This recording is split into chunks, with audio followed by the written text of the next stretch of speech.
ফিটনেসবিহীন গাড়ির বিরুদ্ধে ব্যবস্থা গ্রহণের নির্দেশ দিয়েছেন সড়ক পরিবহন ও সেতু উপদেষ্টা ফয়জুল কবির খান।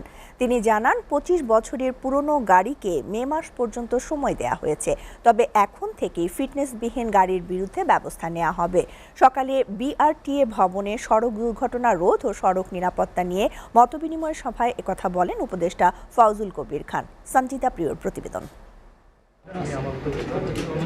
রাজধানীর মহাখালী বিআরটিএর ভবনে দুর্ঘটনা রোধে সড়ক নিরাপত্তায় বিআরটিএ কর্মকর্তাদের সঙ্গে মতবিনিময় করেন উপদেষ্টা ফয়জুল কবির খান। সড়ক নিরাপত্তা বিষয়ে সব স্টেক হোল্ডার্স পরে সাংবাদিকদের ব্রিফিং করেন তিনি। সড়ক পরিবহন ও সেতু উপদেষ্টা বলেন, গাড়ির ফিটনেস ও লাইসেন্স না থাকলে বিআরটিএ সংশ্লিষ্ট কর্মকর্তাদের দায়ী করা হবে। 20 বছর ট্রাক হচ্ছে 25, তো এইটা ওনাদেরকে মে মাস পর্যন্ত টাইম দেওয়া হয়েছে।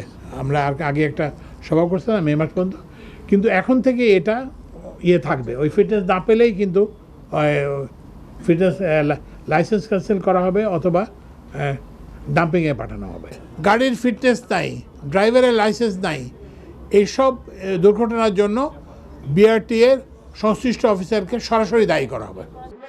ফিটনেসবিহীন কোনো গাড়ি রাস্তায় চলতে পারবে না জানিয়ে সেতু উপদেষ্টা জানান, 4.5 লাখ লাইসেন্স আগামী মার্চের মধ্যে দেওয়া হবে। 4.5 লক্ষ ড্রাইভিং লাইসেন্স দেওয়া পেন্ডিং আছে, তো এইগুলো আগামী মার্চের মধ্যেই সবগুলো লাইসেন্স ইস্যু হয়ে যাবে। বিআরটিএকে 1 মাসের সময় দেওয়া হয়েছে ইমপ্রুভ করার জন্য। কিছুটা এখনও গ্রহণযোগ্য পর্যায়ের উন্নতি হয় নাই। ফিটনেস নাই, আপনি রাস্তায় থাকতে পারবেন না। 15 দিনের মধ্যে গাড়ির ফিটনেস চেক না করলে লাইসেন্স বাতিলের হুঁশিয়ারি দেন তিনি। ফিটনেস টেস্টের এবং একটা সময় দিয়ে দেওয়া হবে যে আপনি 15 দিনের মধ্যে এসে আপনি এটা ফিটনেসটা করায় নেবেন।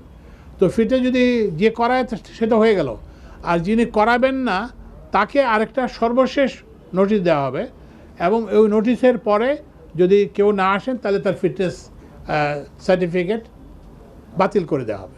সঞ্চিতা প্রিয়, এসএটিভি, ঢাকা।